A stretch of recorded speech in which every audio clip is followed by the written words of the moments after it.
하나님의 말씀은 마태복음 4장 23절부터 5장 1절까지의 말씀입니다. 예수께서 온 갈릴리에 두루 다니사 그들의 회당에서 가르치시며 천국 복음을 전파하시며 백성 중에 모든 병과 모든 약한 것을 고치시니 그의 소문이 온 수리아에 퍼진지라. 사람들이 모든 앓는 자 곧 각종 병에 걸려서 고통당하는 자, 귀신 들린 자, 간질하는 자, 중풍병자들을 데려오니 그들을 고치시더라. 갈릴리와 데가볼리와 예루살렘과 유다와 요단강 건너편에서 수많은 무리가 따르니라. 예수께서 무리를 보시고 산에 올라가 앉으시니 제자들이 나아온지라. 아멘. 예수님께서 여러 무리를 모아놓고 하신 첫 번째 설교 말씀이 바로 마태복음 5장부터 이어지는 이 산상수훈의 말씀입니다. 지금 예수님의 눈앞에는 이스라엘 백성들의 정치적, 경제적인 매우 어렵고 빈곤한 상황이 펼쳐져 있습니다. 예수님의 마음이 아팠을 것입니다. 그러니까 예수님은 산상수훈, 그것도 가장 첫 번째 설교에 백성들에게, 하나님의 자녀들에게 가장 필요한 것, 예수님이 줄 수 있는 가장 최고의 복을 빌어주셨을 것임은 틀림이 없습니다. 그런데 예수님이 주시는 복은 사람들이 생각하는 복과는 조금 달랐습니다. 사람들은 빈곤의 문제에 허덕였고 인생의 문제에 치였고 정치적인 문제를 해결하길 원했지만, 그러나 예수님이 그들에게 주시는 복은 그런 것이 아니라 마음의 심령에 관한 복이었습니다. 마음에 관한 복이었고 하나님 앞에서 견지해야 될 신앙의 태도에 관한 복이었습니다. 빵이 필요한 자에게 빵을 주고 또 치료가 필요한 자에게 치료를 해주는 것, 그것도 매우 중요한 복음의 실천이지만, 그러나 그것보다 더욱더 급선되어야 될 것이 바로 그 복을 받는 사람들의 상태입니다. 아무리 사람을 살리는 빵도 살인의 충동에 휩싸인 자들에게는 살인죄를 범하는 동력이 될 것이고, 아무리 좋은 치료도 삶이 죄를 향해 달려가는 자에게 역시 죄의 동력만 될 뿐입니다. 그래서 디모데후서 2장에서는 말씀하십니다. 집에는 금그릇과 은그릇 아니라 나무그릇, 질그릇도 있어 귀하게 쓰는 것도 있고 천하게 쓰는 것도 있나니, 그러므로 누구든지 이런 것에서 자기를 깨끗하게 하면 귀히 쓰는 그릇이 되어 거룩하고 주인의 쓰임에 합당하며 모든 선한 일에 준비함이 되리라. 바로 우리에게 있어서 먼저 해야 될 것은 우리의 마음밭을 옥토밭처럼 깨끗하게 준비하는 것. 하나님께서는 하나님의 복을 담는 그릇이 먼저 되기를 원하셨습니다. 이것이 하나님께서 복을 주시는 순서이자 방법입니다.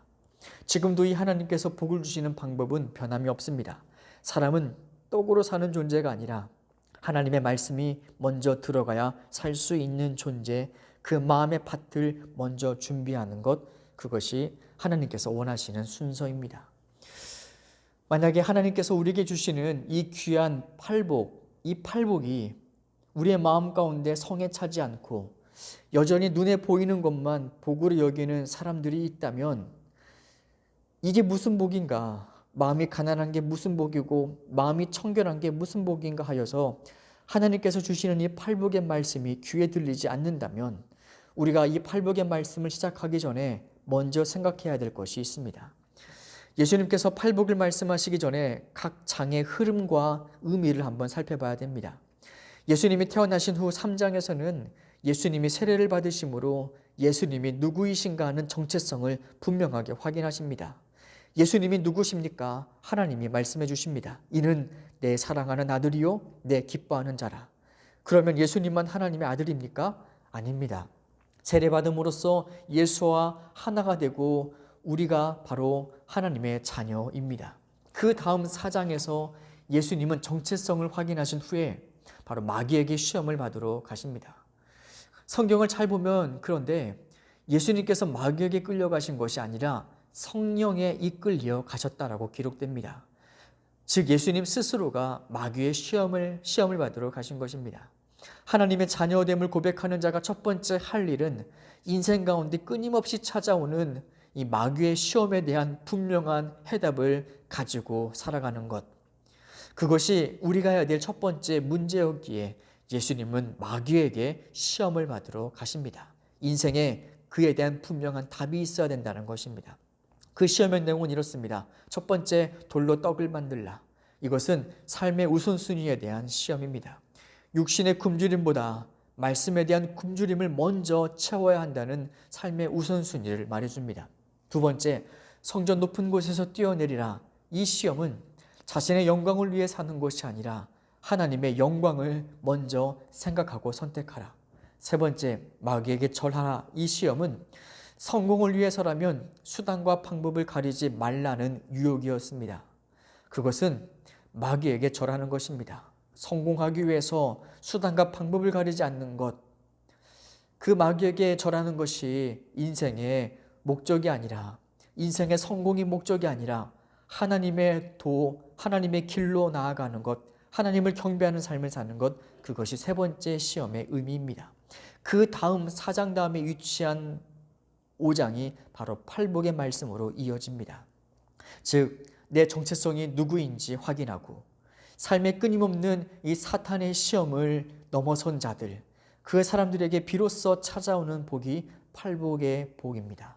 그래서 이 팔복의 말씀이 아직도 귀에 들리지 않는다면 우리는 다시금 성경을 3장으로 돌아가야 됩니다. 마태복음 3장에서 다시금 말씀을 천천히 읽어야 됩니다. 옛사람은 죽고 새 사람으로 태어나는 세례식에 다시 한번 참여하고 하나님의 자녀되면 음성을 듣고 그리고 아직도 매듭짓지 못한 사탄의 세 가지 시험에 대한 분명한 답을 가지고 있어야 예수님이 주시는 가장 최고의 복, 가장 귀한 팔복의 말씀이 우리의 마음 가운데 들려질 수 있는 것입니다. 여러분들은 이 팔복의 내용이 진짜 복임이 믿어지십니까? 아니면 아직도 이것보다 떡이 더 귀하고 의식주와 성공의 문제가 더욱더 귀하게 보이십니까? 하나님은 우리에게 가장 좋은 것을 선물로 주시는 분이십니다. 여러분, 이 사실은 믿으셔도 됩니다. 돈과 명예로도 해결할 수 없는 인생의 진짜 문제들은 정말 중요한 하나님이 주시는 복으로만 해결할 수 있습니다. 우리의 진짜 복은 하나님이 귀하다 하시는 것을 귀하게 여길 줄 알고 하나님이 가치 없다 여기시는 것을 가치 없는 것으로 여길 수 있는 사람이 진짜 복된 사람입니다. 하나님이 귀하다 하시는데 전혀 귀하게 보이지 않고 하나님이 그리 목숨 걸 거 아니라 하시는데 목숨 걸고 있다면 그 사람은 하나님께 속한 자 같으나 하나님께 속한 자가 아닙니다. 우리가 구하는 것, 곧 그것은 우리의 믿음입니다.